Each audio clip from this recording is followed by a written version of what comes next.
Assalamualaikum warahmatullahi wabarakatuh. Perkenalkan, nama saya Mia Maulidina. Tujuan saya membuat video ini untuk memenuhi salah satu tugas bahasa Arab yang diampu oleh Bapak Dede Sutisna. Wa anwauha. Sebelum memasuki materi, kita harus mengetahui dulu ta'rif dari jumlah ini. Al-jumlah yaitu majmu'atu ba'dal kalimah walaha makna, kumpulan beberapa kata yang memiliki makna. Jumlah ini terbagi menjadi dua bagian. Yang pertama ada jumlah fi'liyah. Jumlah fi'liyah ini yaitu jumlah yang terdapat fi'il atau pekerjaan. Kemudian ada jumlah ismiyah. Nah, jumlah ismiyah ini yang tidak ada fi'ilnya. Contoh jumlah fi'liyah yang menggunakan fi'il dan fa'il yaitu dhahaba abi ilal masjid. Dhahaba ini termasuk ke dalam fi'il dan abi termasuk ke dalam fa'il. Kenapa? Dhahaba abi ilal masjid. Abi pergi ke masjid. Nah, dhahaba termasuk pergi itu sebuah pekerjaan dan abi termasuk fa'il karena abi sebagai pelaku. Nah, abi pergi ke masjid. Dan pola kedua yaitu fi'il, fa'il dan maf'ul bih. Contohnya rakibal ahmadu as-sayyarah. Hadhihi as-sayyarah rakibaha ahmadu. Rakiba termasuk ke dalam fi'il. Nah, fa'ilnya yaitu Ahmad. Kemudian maf'ul bihnya as-sayyarah. Nah, contoh yang kedua yaitu hadhihi sayyarah rakibaha Ahmadu. Kenapa ada rakibaha? Hak ini kemana? Nah, hak ini di sini menempati maf'ul bih. Kenapa? Hak ini kembali lagi kepada as-sayyarah. Karena tadi yang dikendarai oleh Ahmad itu apa? Mobil. Mobil itu as-sayyarah. Jadi dalam konteks kalimat kedua itu yang hadhihi sayyarah rakibaha Ahmadu. Rakibnya itu termasuk fi'il, hanya kembali kepada as-sayyarah yaitu maf'ul bih, dan Ahmadu, al-Ahmadu ini termasuk ke dalam fa'ilnya. Nah, yang selanjutnya yaitu jumlah ismiyah. Jumlah ismiyah ini terbentuk dari mubtada dan khabar. Mubtada ini adalah isim, kemudian khabar ini yang melengkapi si mubtada. Jadi kalau gak ada khabar, maka tidak akan lengkap mubtada ini, tidak bisa disebut dengan jumlah ismiyah. Contohnya, al-faslu wasikhun. Al-faslu ini termasuk ke dalam mubtada dan wasikhun ini termasuk ke dalam khabarnya. Kenapa? Fasl yaitu mubtada, kemudian khabar ini yang mengabarkan fasl ini kotor. Contoh yang kedua yaitu tatbahu ad-dajaja. Nah, pada pola kalimat ini terdapat dua pola kalimat. Maka dari itu kita perlu memperhatikan setiap pola kalimat atau pola jumlah, karena bisa saja terdapat dua pola kalimat. Tatbahu ad-dajajah termasuk ke dalam mubtada dan khabar. Kemudian pada kata tatbahu ad-dajajah itu termasuk ke dalam jumlah fi'il. Kenapa? Karena ada fi'il, fa'il dan maf'ul bih. Kemudian di sini saya akan membahas lebih spesifik dan menyampaikan materi mengenai al-jumlah fi'liyah, jumlatu al-mabdu'atu bil fi'li, yaitu kalimat yang diawali dengan fi'il. Jadi jumlah fi'liyah itu adalah kalimat yang diawali oleh fi'il.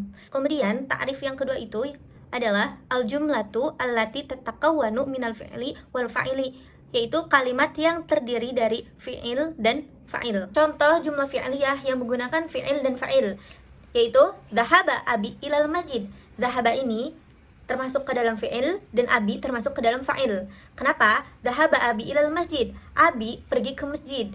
Nah, dhahaba termasuk pergi itu sebuah pekerjaan dan abi termasuk fa'il karena abi sebagai pelaku. Nah, abi pergi ke masjid. Dan pola kedua yaitu fi'il, fa'il dan maf'ul bih. Contohnya rakibal ahmadu as-sayyarah. Hadhihi as-sayyarah rakibaha ahmadu. Kemudian pola yang ketiga yaitu fi'il dan naibul fa'il. Contohnya yaitu rukibat as-sayyaratu. Awal katanya berasal dari rakibal ahmadu as-sayyaratu. Kalimat tersebut termasuk ke dalam kalimat pasif atau fi'il majhul. Sedangkan seperti fi'il, fa'il dan maf'ul bih termasuk ke dalam kalimat til ma'lum, yaitu kalimat aktif. Terus selanjutnya yang akan kita bahas yaitu mengenai fa'il. Nah, fa'il ini yaitu ismu marfu'u yaqa'u ba'da fi'lit tam mabni lil ma'lum, yaitu isim marfu yang terletak setelah fi'il tam mabni lil ma'lum. Kemudian fi'il juga ada fi'il tam yaitu fi'il yang sempurna dan fi'il nakis yang tidak sempurna. Nah, kalau fi'il nakis ini setelah fi'il bukan fa'il tapi dia menyesuaikan. Contohnya kayak kana wa akhwatuha. Nah, itu termasuk nakis dan sebagai isim kana. Nah, kemudian ada fa'il dhahir. Contohnya roja'a ummi min Bandung. Kalau dhahir itu si pelakunya disebutkan jelas seperti ummi sebagai pelaku. Kemudian ada fa'il dhamir muttasil. Nah, sebagaimana artinya mutasil itu bersambung, maka si domir itu bersambung. Contohnya, akaltu khubzun. Nah, si akala sama tak itu sebagai domirnya, tu itu sebagai domir ana, itu bersambung, maka menjadi akaltu khubzun. Kemudian ada pembagian bagi domir mutasil dan domir mustatir yang terdiri dari fi'il mudhari, fi'il madi, dan fi'il amar. Pada fi'il madi semuanya termasuk domir mutasil kecuali huwa dan hiya menjadi domir mustatir. Kemudian pada fi'il mudhari semuanya termasuk kepada domir mutasil kecuali huwa, hiya, anna, nahnu dengan anta. Pada fi'il amar semuanya termasuk ke dalam domir mutasil kecuali anta dengan anna. Nah, penjelasannya ada juga penjelasan untuk fa'il. Al-fa'ilu yaqa'u ba'da fi'lihi, amma fa'ilu yaqa'u qabla fi'lihi, fahuwa la yusamma bil fa'ili, wa fa'iluhu domir mustatir. Jadi, fa'il harus terletak setelah fi'ilnya. Jika ada pelaku yang terletak sebelum fi'ilnya, maka tidak disebut fa'il. Dan yang menjadi fa'ilnya yaitu domir mustatir. Contohnya, hamala ummi as-samaku. Nah, di sini al-ummi termasuk ke dalam fa'il dan ummi terletak setelah fa'il, yaitu fi'il hamala. Dan contoh yang kedua itu al-ummi hamala as-samaku. Di sini al-ummi termasuk ke dalam mubtada wa fa'ilihi wa huwa domir mustatir alladhi yaqulu fi kalimat hamala. Kemudian yang terakhir yaitu maf'ul bih. Maf'ul bih adalah ismu mansubu yadullu ala ma waqa'a fi'lul fa'ili. Jadi, isim yang nasab yang dinisbatkan kepada fi'il dan fa'il.